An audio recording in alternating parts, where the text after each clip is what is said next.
Right now on Up with KREM, tracking scattered thunderstorms and stronger winds as a result today, as the changing of the seasons will leave the area with a much colder weekend. Continuing coverage this morning on a story we've been following since last fall. A federal lawsuit filed against a Spokane County Sheriff's deputy. Plus, the Democratic National Convention wrapped up last night. Vice President Kamala Harris formally accepted her Democratic presidential nomination. A look at the fourth and final day.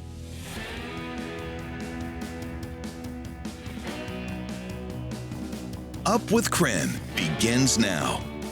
Good morning. Welcome to Up with KREM. It is 6 o'clock. Happy Friday. I'm Nicole Hernandez. Tim and Channing have the day off, but Thomas Patrick does not, so he is here with us to talk about the weather. Thomas, rain, and I'm sad about it. Yeah, it's going to be, it's the transition, Nicole, from the summer to the fall season for this weekend that I think makes Nicole most sad. Though today, being our transition day, does make it also the most impactful day weather-wise, with a very likely chance for thunderstorms during the afternoon and evening hours. That in turn has prompted wind advisories and blowing dust advisories for the inland northwest from that 2 to 8 o'clock time frame for today. Wind gusts could be up to 50 miles per hour in the vicinity of any thunderstorms that will start to develop during the afternoon hours. So it's this storm system that is going to make this turn and start to cut through central and northern Washington, and it will start to develop these thunderstorms, especially in our southern areas later on for this afternoon. So watch for that region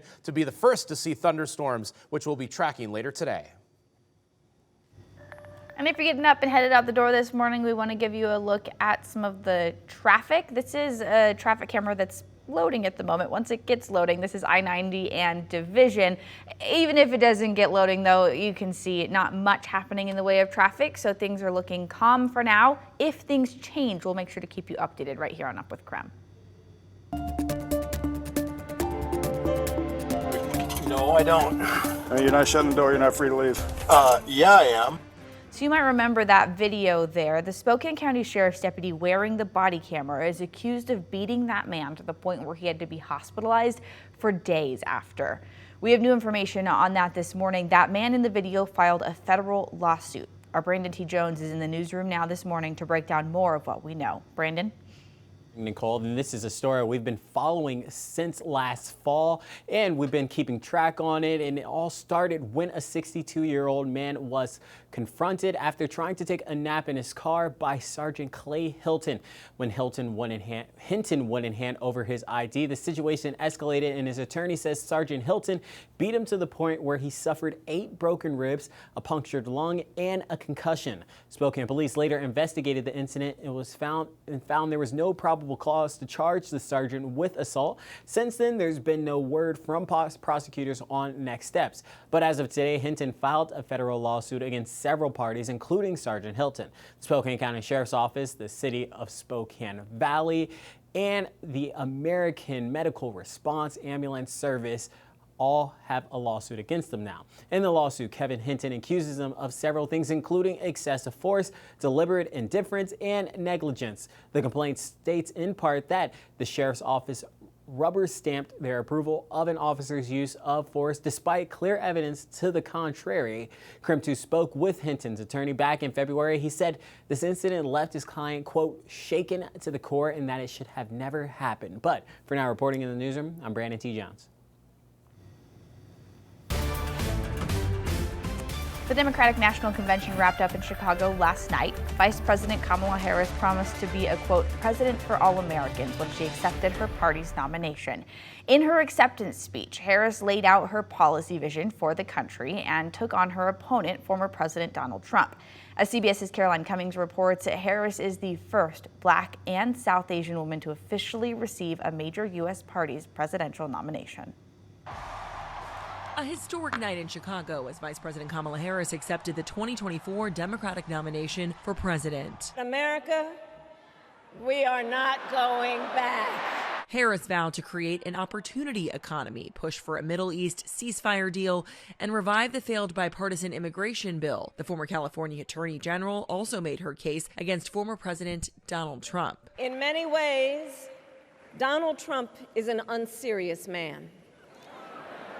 But the consequences of putting Donald Trump back in the White House are extremely serious.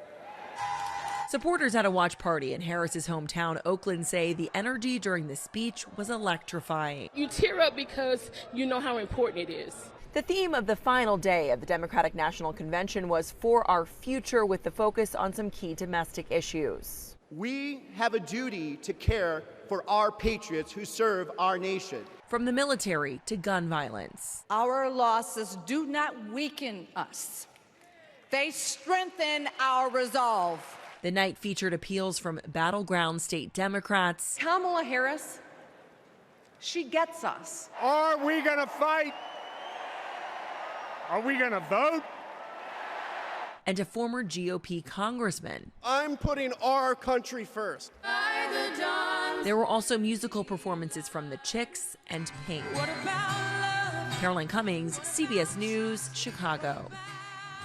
Also yesterday, former President Trump campaigned from battleground state Arizona. He toured the border, leaning into one of the issues central to his first presidential run.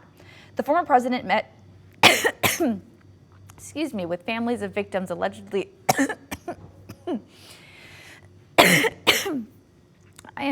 allegedly killed by undocumented immigrants. Trump and his running mate J.D. Vance visited a different battleground state every day this week. They're talking about everything from the economy to immigration, trying to counter the DNC. Vance was campaigning in battleground Georgia yesterday. He focused on public safety, the fentanyl crisis, and agreed with Trump's comments on border security.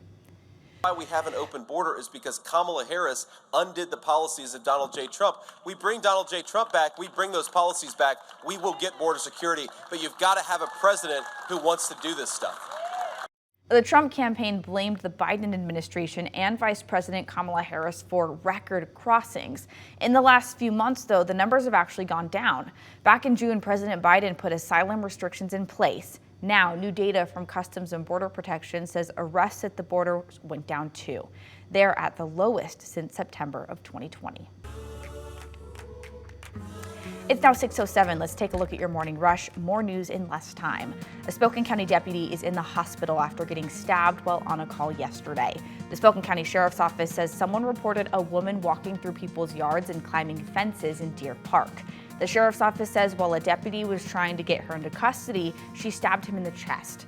He was taken to a hospital and is now in stable condition. The woman is in custody and facing felony charges. 4 people are in prison now for attacking a couple in downtown Spokane with bear spray and then robbing them back in March. The oldest of the 4, a 27-year-old man, got the longest sentence of 5 years. Spokane police say the other 3 people are minors and still need to be processed in juvenile superior court, but those sentences are 3 to 4 years. Spokane Mayor Lisa Brown is proposing a new partnership with Volunteers of America to keep the Hope House Women's Shelter running. Part of that is a $1.2 million grant, which came from money they saved by putting a cap on the monthly costs at the Trent Center Resource Center. Volunteers of America will use that money to figure out a new way to find permanent housing for women in the Hope House. Spokane City Council is now going to consider the proposal, and then that's a look at your morning rush. The time is 6:08 as we take you to our outdoor weather center. A pleasant but cool start to the day today. We'll be tracking thunderstorms later on for this afternoon and evening, so we still have a handful of hours between now and then. In fact, it's mostly clear above my head here with our current temperature at 57 degrees. It'll warm up into the 70s this afternoon, but that is when those scattered thunderstorms start to develop as early as 2 o'clock today, but start to get more and more likely, especially closer towards sunset, looking at 5, 6, 7 o'clock or so. So we have a weather impact alert day for today because of these thunderstorms and the strong winds as a result of those thunderstorms. Not only will be gusty in their own right, but could create some blowing dust situations across central and eastern Washington. So coming up, we'll show you the reason for that and just how long the thunderstorms are expected to be in our region before a much cooler weekend ahead. The first problem is that you have to quantify how big the problem is, and it takes decades of science. Washington's southern resident orcas are getting closer to extinction. In the next 4 minutes, a look at how long it could take to reverse population decline. But first, we want to take a live look outside. Look at that sunrise. It is just one of my favorite times of the morning, watching the sunrise. Love that I get to be up with you guys and seeing that today. Good morning. Happy Friday. Grab some coffee or tea and join us for more Up with KREM in just a few minutes.